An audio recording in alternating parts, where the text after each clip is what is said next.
Okay, up next is adventures on the board. Power cards on the board. Why do I call them power cards? I don't know, but things you can do. You can use bridge troll, which seems to be the strongest thing that you can do. And you can use artificer to gain things, which is also quite strong, right? For trashing, there's bonfire and amulet, and there's draw in your lost city and woods. Hireling also draws. And yeah, so that's all you really need, right? Artificer likes the increased hand size. Bridge troll, you need actions to play a lot of them, as well as draw to play a lot of them. So uh, looking at the board, you come up with your idea. What do you want to do?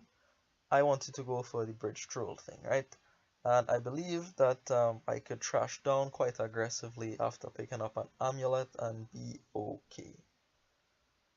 Because I can gain a silver off the amulet, repair my economy, and then move on from there. So we both open with the amulet. My opponent is thinking and picks up a second amulet. I actually want to go for the bonfire instead. I want to pursue this aggressive trashing that I spoke about, so that I will hopefully get an advantage in development, right? That's the whole idea behind trashing aggressively. I don't need to I don't need to keep coppers around because the amulet can regain money for me, and then I can buy a bridge troll, and then a lost city, and then bridge troll, lost city, bridge troll, lost city, bridge troll, bridge troll, bridge troll, lost city. That's the idea anyway. So my opponent gets 2 amulets before going for a bonfire. So here I could have gone for another bonfire. That was definitely an option, and it would have allowed me to trash 2 cards instead of how many? 1.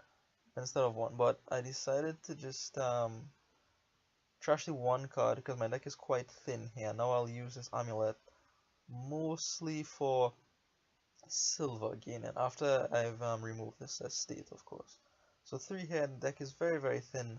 Pick up the silver now. I unfortunately don't see it, so what I can do here is actually gain another silver off the amulet and trash with bonfire.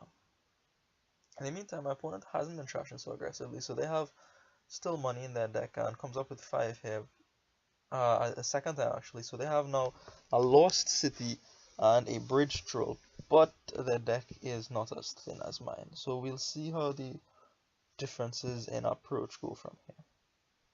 So here I do think the best thing to do is use the amulet for a silver and then to trash 2 coppers out with the bonfire. That'll guarantee me getting up to 5 next turn, and I think I can trash the estate because I'll draw everything back in my hand.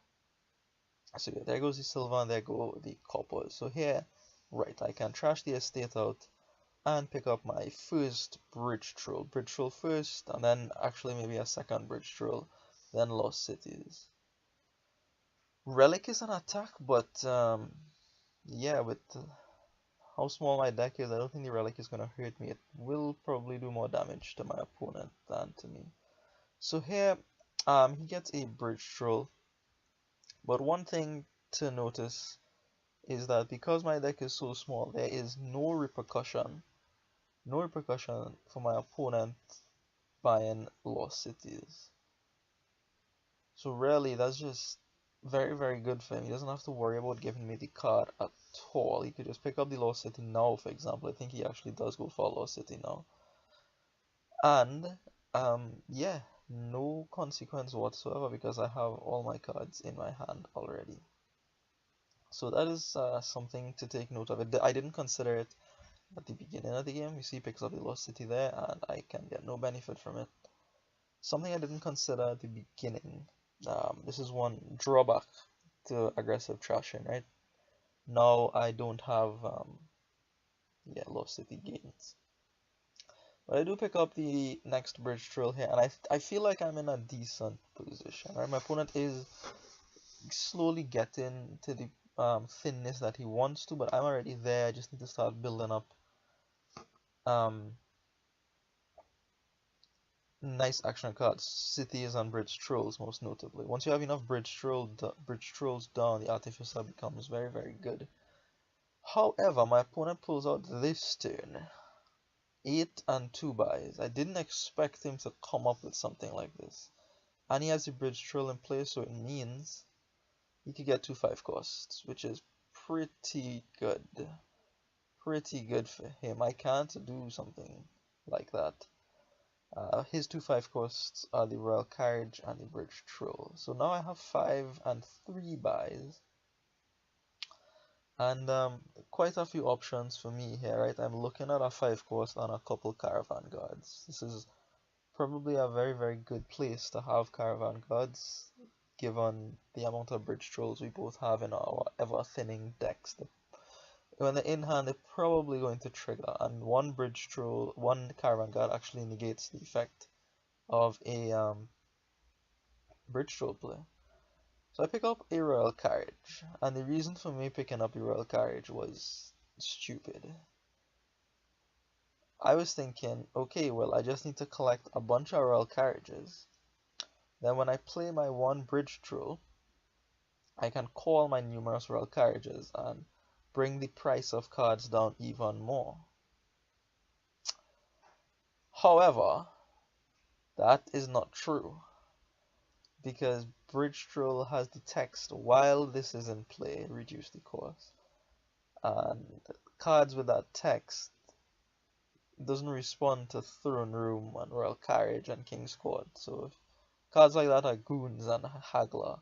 So if you throw in a goons, you get the extra money and the extra buy, but you don't get 2 extra chips. You don't get the extra victory point token from buying something. You just get the 1. And I made this mistake not too long before this game, but it didn't register to me at this point.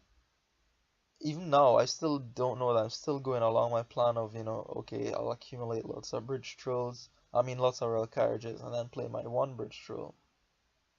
Call like 6 or 7 and just pile out the provinces, or get enough of them anyway. So that was the plan, which doesn't work at all. It doesn't work. If I was, less stupid and more knowledgeable about how things work, I'd have probably gone for a lost city and then gone for a couple more bridge trolls instead of the royal carriage. Right, so we'll see how things go now with this false idea in my mind. So I have 5 here and a couple buys. I didn't get to see my bridge troll, which is pretty unfortunate. They're going to be off center now. They're not going to be like 1 in play each turn. I might have to play both here, especially after I pick up the Lost City. I was very hesitant to pick up the Lost City to give him the extra card, because that might be just what he needs. He's not so thin, he has 1 more silver than me as well. And the extra amulet, I might have rescued his turn, might have, I'm not sure, by giving him the extra card. So that is something that worried me a lot. A couple bridge trolls for my opponent, in addition to the duration one, and now the artificer comes in and gets rid of a couple silvers for some 5 cost card on the board, which might be a troll, I believe. Again, even city is fine, right? There's very little repercussion because my deck is so thin. So that's something to just keep note of when you're building, right? Velocity is pretty key here to be able to play many bridge trolls, so people will be buying it. So you probably don't have to rush to be mega super thin. You would like to be, obviously, but you will have 6 card hands sometimes, which isn't terrible. So my opponent actually finishes off the bridge troll pile, which is, a very good play. He doesn't have the actions to support it all, but because he has it, means that I don't have it, and I am locked out of bridge trolls. I'm left with my 2,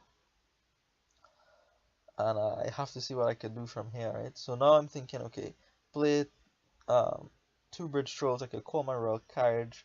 On another bridge troll, I could get some more royal carriages, and it's not the end of the world. He has more bridge trolls, but I could have more royal carriages and still bring down the cost of things. So all this was still going on. All of this was still happening And I call the royal carriage here, finally the bridge troll, and then I look at the cost of things, because I was expecting the royal carriages to go down to 2. Then I would be able to pick up 3 of them, and that would be good. And unfortunately, that is not the case, and I realize my mistake now, and I have to play around it, right? So not only does the cost not go down, but my royal carriage is out of the shuffle for a turn, which is not good at all. So what are my options here? I think I only have one option, to try to force a pile out. I have no idea how that's gonna happen. None whatsoever. If the caravan guards were free, maybe? Maybe. But I have to try for the pile out and hope he chokes on his numerous bridge trolls. But he does manage to find a couple of cities, so he's gonna have a full enough turn here. Quite a few bridge trolls come out, and he is going to just liquidate everything, meaning he's gonna convert turn for points right now, right? He could build to a point where he could snatch all 8 provinces in one go, but I mean, this is also fine too. It's less elegant, obviously, and I'm a fan of elegant solutions, but it is practical. He's gonna take very near to 50% of the victory points, and with 3 trolls in play, his next turn he should also be able to get some victory points. So he takes the plus buy off of that bridge troll, actually. I guess he wanted it, right? He probably knows what's going on better than I did. So 6 trolls means provinces cost what, 2? So he's gonna pick up a few of those, and then some duchies, and just pass it over to me. And I can't really do anything. I could hope he chokes, but even if he chokes, he has 3 bridge trolls up. And I just decided to call it quits here. I mean, I made a error in the royal carriage thing, so thanks for watching.